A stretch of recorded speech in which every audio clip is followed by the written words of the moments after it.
In this video, I'm going to be teaching you how to make drums like Fred again. So the song I'm specifically going to focus on is Cammy, Like I Do. So the final thing is going to sound like this. So let's get started. So let's look at the kick drum. So the basic kick drum pattern is kind of an adaptation of the 4 to the floor pattern. This is what the kick drum would sound like if it was on every single beat.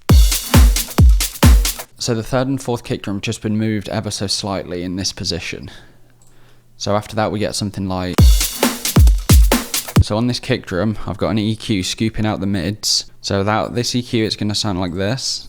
And with the EQ it sounds like this.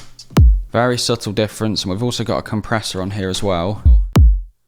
We've got a very high ratio, 10:1, and then we've got a relatively fast attack and release, and we're aiming for about 4 decibels of gain reduction. So the kick drum's also been duplicated onto another layer, and it's been layered over the snare drum. This only happens on the first beat. If we look at the volume, we've brought the volume down of this ever so slightly. So this snare drum's made up of 3 layers, so each individual layer sounds like this. 2nd snare, and this is our 3rd snare, which is actually just an open hi-hat.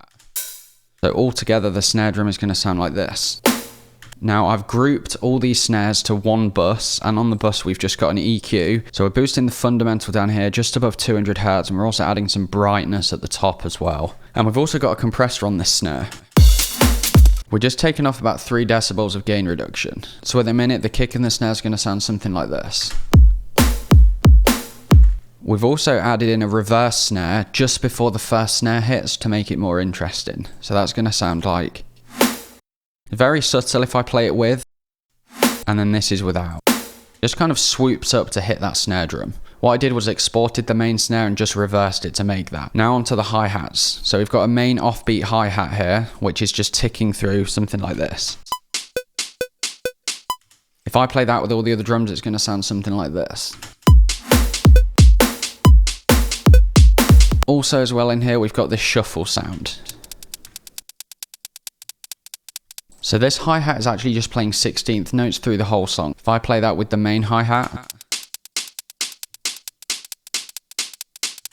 And then we've also got these offbeat shakers that come in that sound something like... So these are on the offbeat like this hi-hat is. But I've also added in a second one on the 2nd 16th like this. So you've basically got 2 in a row. And then I've reduced the volume of the second one.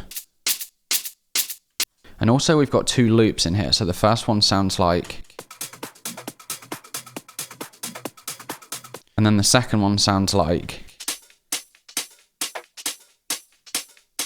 Just adds to the groove of the song. So if I play all the hi-hats together, it's going to sound something like... And then we've got a crash cymbal just as the drum beat comes in. And then also we've got this weird kind of rumbly sound. I'll play this for you on its own. So this comes in at the end of the 2nd bar. And we've just got an EQ here. We're taking out all the high end just so we can hear that rumble.